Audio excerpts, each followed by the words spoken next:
your ancestors, all the ancestors that's passed through here. Everybody say, Ashe.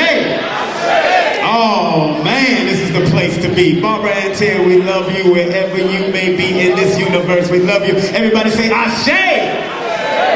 If you want to rent this place for anything, talk to Nabi. He got smaller rooms, larger rooms, medium-sized rooms. Now this next brother comes out of Philadelphia.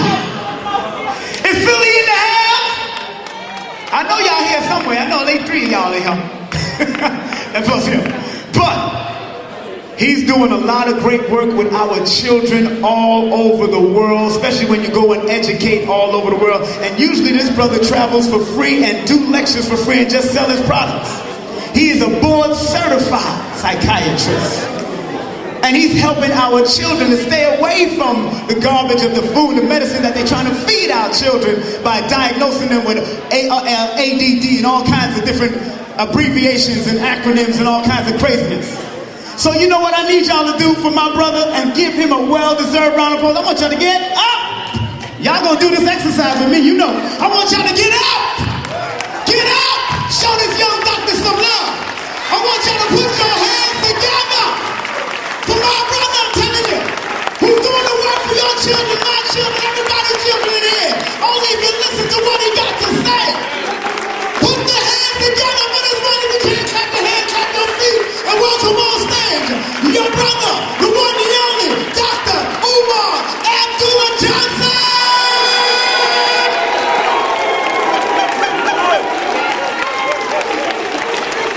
He is a descendant of Frederick Douglass doing his thing. Clear this out. When I speak, it's just me. No activity behind me, please. Respectfully. No activity behind me when I speak, please. Good afternoon, family. This is Dr. UMAR Johnson coming to you from Philadelphia. It's a pleasure to be here with you today. Today I want to take a little bit of a detour. Most of the time when I speak, I know I deal with the psychoacademic war against black children. How special education and psychiatric medication and juvenile incarceration and psychological frustration leads to a premature extermination. I deal a lot with the menticide, the self-inflicted menticide and the European-inflicted menticide, relationships. But today I want to go on a different route. I want to talk about a subject that I don't really talk about a lot, but it needs to be covered at this time, and that's political and military science. We have to talk about political and military science. Why do we have to talk about political and military science?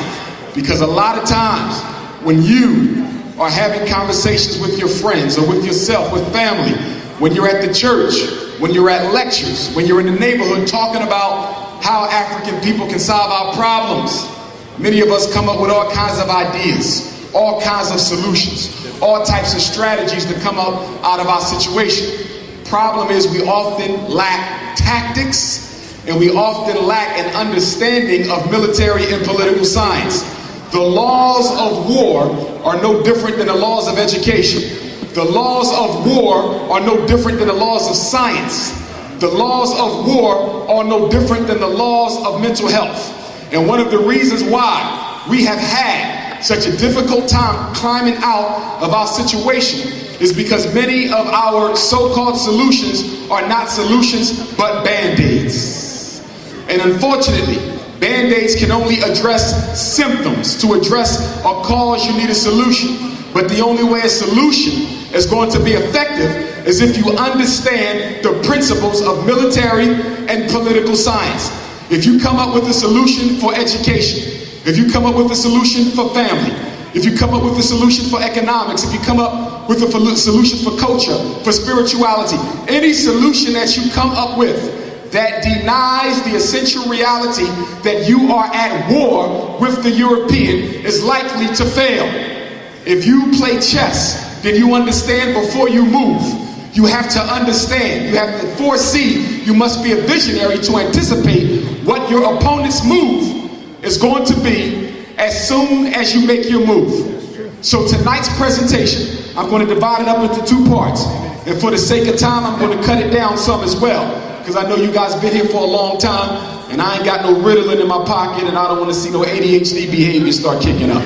So I'm going to keep it as short as I possibly can. First part of the presentation, we're going to look at the code of white supremacy and how it keeps black people in the situations that we are in. That's the first half. The second half, we're going to look at what? The Black Supremacy Handbook. We're going to look at the strategies that our ancestors have used since their confrontation with the European to overcome their oppressor. What I want you to do is to start mastering these laws. So whenever you start discussing strategy, whenever you start coming up with solutions, you make sure that you have checked off every possible strategy that the European could use to try to destroy what you're building. And on the flip side, you want to make sure that you incorporate every strategy that our ancestors have used historically to overcome the European. Contrary to belief, the European has not been able to defeat Africans as easily as we're normally led to believe. The Zulu Wars lasted more than 100 years. The wars with the Ashanti was protracted. Even the wars here with indigenous Africans took a long time before he came successful. So we got to recognize that we have a strong revolutionary heritage of defeating the European. The problem is we've lost our knowledge of those laws. So we want to get into that. Number one, let's talk about the definitions. Political science, military science, strategy, and ideology. Now at the bottom of the list, I have ideology. Most of us spend 99% of our time on ideology. What I believe in, what I stand for, what my principles are. But remember this, when you are at war, political or military, your ideology don't matter because the laws of war are neutral. The laws of war are neutral. So if you get caught up on ideology while you're going to war, you will be defeated because the laws of war are neutral. So first we talk about political science and military science. What's the difference? They both involve war and they both involve combat. Military science is the art of what? Armed physical combat with your enemy. There is violence, there is aggression, it is direct, it is physical, it is in your face. That's military science. Political science is the art of what? Non-aggressive, non-combative warfare. But politics is war, and war is politics. You fail to recognize that you are at war because you don't necessarily see a gun in your face. But for those of you who study the military classics, such as Sun Tzu, you understand that most wars are won before they go to the battlefield. Then we got to talk about strategy. Strategy is the various objectives that you are going to use to carry out a victorious war. So you break the war down into strategy. Strategy is nothing more than the objectives that you're going to use.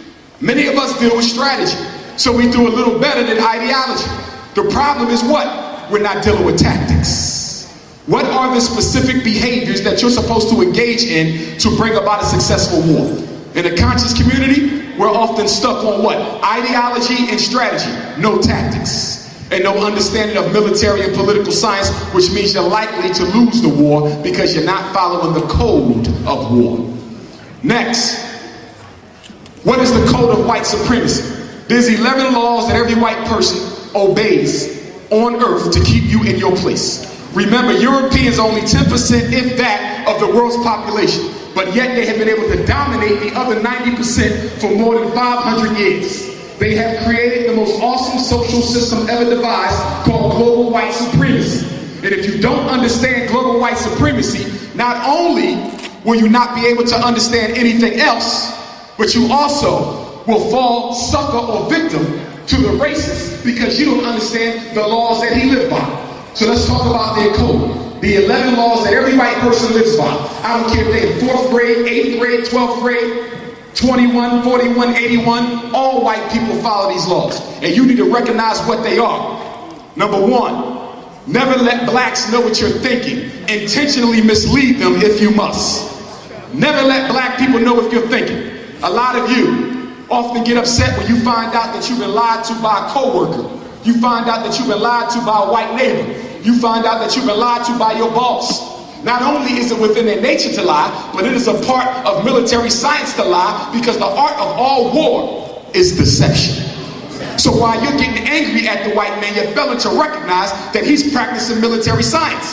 The reason you get angry when you get lied to by a European is because you fail to recognize that he is your enemy, but he doesn't fail to recognize that you are his. You fail to recognize that she is your enemy, but she doesn't fail to recognize that you are hers. And so every interaction between a white person and a black person is never neutral. It is never non-political. It is always political. Every discussion, every conversation, every voicemail, every text message is in fact a mini battle. And you gotta recognize that every time you are upfront with a European, that you are engaged in subtle combat with your enemy. And if you mistake that subtle combat for friendship, for camaraderie, then you will end up getting fired. You will end up losing your home. You will end up being arrested because you're trying to become friendly with someone who is an enemy. Number 2, always try to figure out what they are thinking and planning so you can disrupt it or capitalize upon their genius. White folk are always trying to do what? Uncover what you are thinking. Always trying to do that. Why? Because they are a minority. They must absolutely understand what the majority is doing to stay in front. Because in terms of pure numbers, they will lose. So the only way to make sure that they ensure a victory is to do what?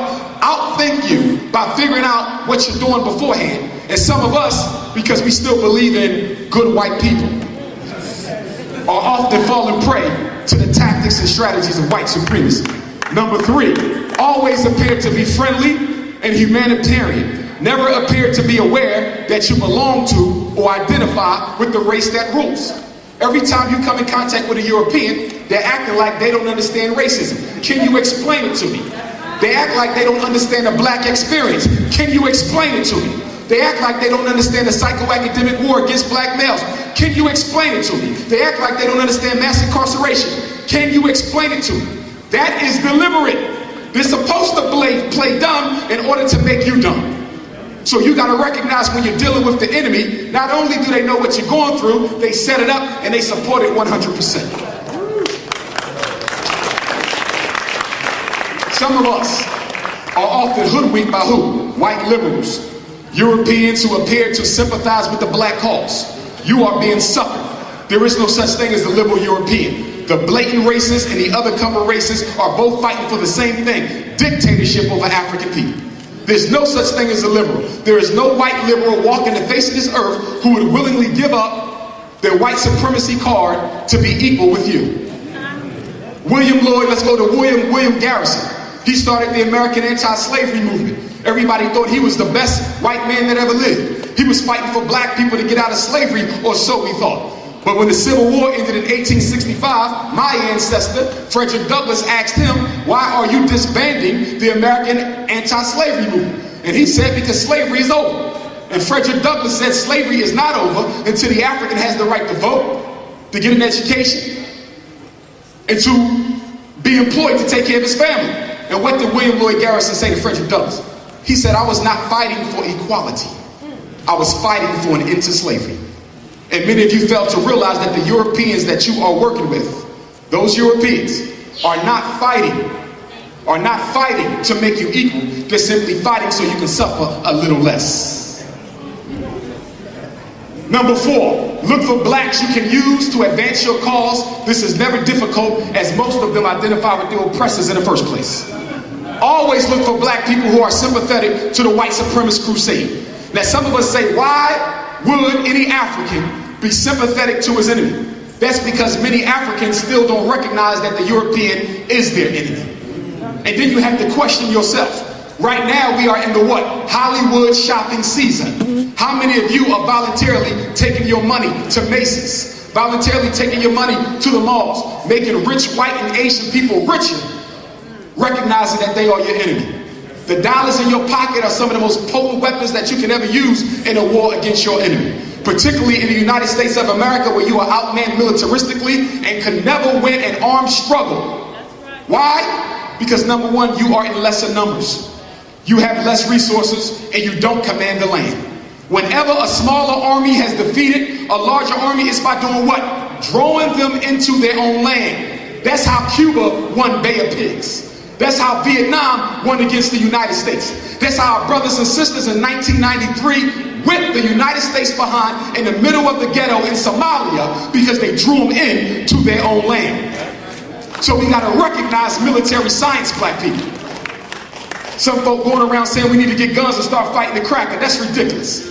you'll get the whole race exterminated. Most importantly, because what? You don't have an international ally. That's one of our biggest problems. We don't have an international ally as a nation in exile. And by the way, I'm 100% unapologetically African. If you have a problem with that, that's your business. I'm an African. Africa, from the soul of God. I am an African. Yesterday, today, tomorrow, always will be. Number 5, use religion to gain their confidence. They are a religiously immature people, as historically, whenever we endorse their gods, it opens up an opportunity for exploitation. They tend not to think clearly under the influence of religion and have a natural inclination to care about other people more than they care about themselves. That's why the megachurch is not a threat to the state. That's why T.D. Jakes was George Bush's #1 point man in the black community, and that came out of George Bush's mouth. Why would the biggest black preacher be close friends with one of the worst races that we've ever had to encounter? Because the black church is an extension of the white supremacist establishment.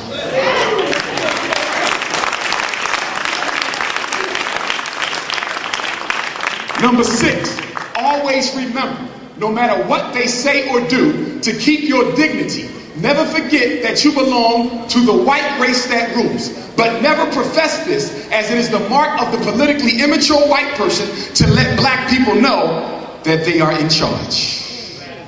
And this is why the Europeans you encounter never let you know that they have a benefit. What do they tell you? My mother was on welfare. What do they tell you? I grew up in the hood. What do they tell you? I'm unemployed just like you. You can never compare black poverty with white poverty. Never. Because the white man still benefits from white privilege even when he's dead, broke, and poor. Yep. And you can never compare black middle class with white middle class. Why not? Because class deals with wealth ownership. Black people in the so-called middle class don't own wealth. They own bank accounts. Houses that are not paid off. Car notes that are not paid off. Timeshares that are not paid off. We own cash, they own wealth. But to make us feel better, they make you think that the black middle class is equal to the white middle class. Well, let me ask you a question. For everybody in here who's middle class or college educated, if you got fired tomorrow, how long could you live before you ended up on the street? Now, let's ask another question. If a white middle class person went unemployed, how long could they last before they ended up on the street? They would probably never end up on the street. Why? Because they got stock, real estate, businesses, multinational corporations. The white middle class person could retire tomorrow and live off the residual income of their investments and wealth, whereas you would have to look for another job. The so-called black middle class was created by the United States government in the aftermath of the Civil Rights Bill of 1964 to do what? Create the illusion of inclusion. And if you don't stay conscious of the illusion of inclusion, you will end up being one of those Negroes who think times have gotten better since 1865. Well, let me ask you a question. How much wealth did we own in this country in 1865? 1/2% of all the wealth in this country was owned by African people. Today, December 18, 2011, guess how much wealth you own? 1/2%. That's with your multi-millionaires. That's with your billionaires. You know why? Because black people are steered into the direction of depleting their financial resources and never using it to transition it into wealth, which makes you a permanent dependent, a permanent consumer, a 21st century slave.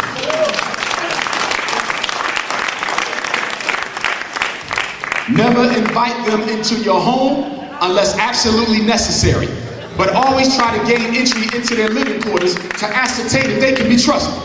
If you notice, white folks who know you, whether it's your boss, whether it's your cable man, whether it's your insurance man, whether it's your so-called friends, co-workers, they always trying to come past your house for a reason. Can I come by and get a quick signature? Can I come pick this up? Can I drop this off? I need a place to chill for a couple hours. The highway is backed up with traffic. Can I come over your home and relax for a while? But you notice they never invite you into this. Most of you who have had a white person in your house have never been inside of this. You know why? Because you're being suckered into the art of war. White folk deliberately seek entry into black homes because they have to assess whether or not you can be trusted. They cannot trust you on face value because some of us do have a little bit of military science with us. So as a result of that, they gain entry into your home. Because no matter what you say out of your mouth, no matter how you dress, if I see the inside of your kingdom, I will know exactly the type of Negro you are. And that's why you got to keep white folks out of your home. I knew a black man.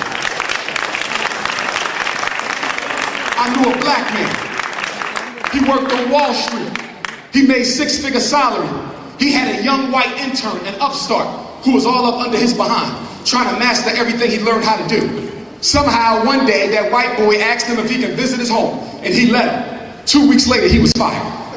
The jealousy that the white man had for how this black man was living, his white supremacy chick got too much over him. And he came back to the job, stabbed the brother in the back, set him up with all types of booby tracks, and he ended up taking over his position without half the experience. Keep on trusting white people if you want. Whenever you hear Negro talking about there's some good white people, then that's some good Negro people.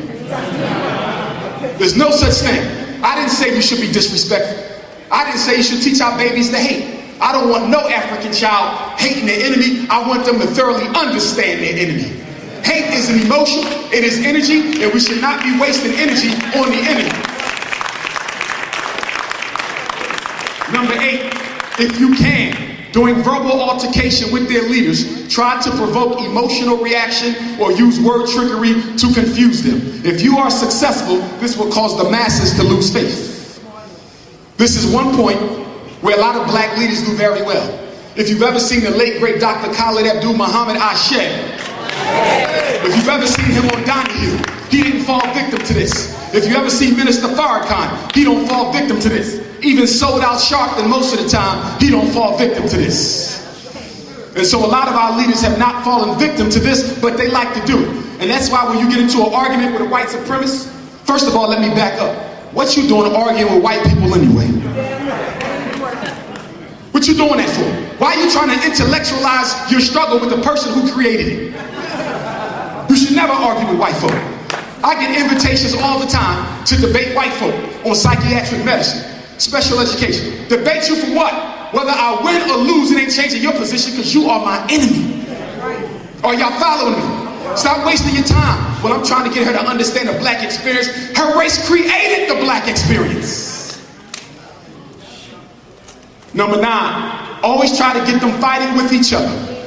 Once they start, it is difficult for them to stop. This is a most important strategy. They have a most unique fondness for destroying one another that supersedes all other interests once it gets started. Are y'all following me? Are y'all following me? This is how they keep us in the situation we're in. So I'm telling you right now, if you got a beef with anybody, if someone says something about you that is not true, you have a right to defend yourself against what was said, but you must resist the opportunity to attack back. Once you attack back, you are now being a pawn in a white man's chess game. And that means you're going to have to develop discipline. Black men, that means we got to put our egos back in our damn chests. And why is it that so many black men have such a big ego? First of all, psychologically speaking, I am a psychologist. A big ego is really an extra small ego. It's just under a magnifying glass. Are you following me? And so you got to recognize that and stop feeding into that. People going to insult you. People throw slides at me on the low. Do I let them affect me? No, I got to keep on going. Keep your eyes on the prize, brothers and sisters. Stop fighting with each other. Why are you wasting so much energy on somebody who doesn't understand power? Number 10. If you are able to provide some material support to them or their organizations, this is certain to triple the awe and reverence they naturally have for white people in general. And you will be able to use them like chess pieces, even against each other, to fulfill your agenda. I am a Garveyite. I follow the teachings of the greatest black leader of the 20th century, the Right Excellent Honorable Marcus Messiah Garvey. My flag is red, black, and green. It is no other color, nor would it ever be another color.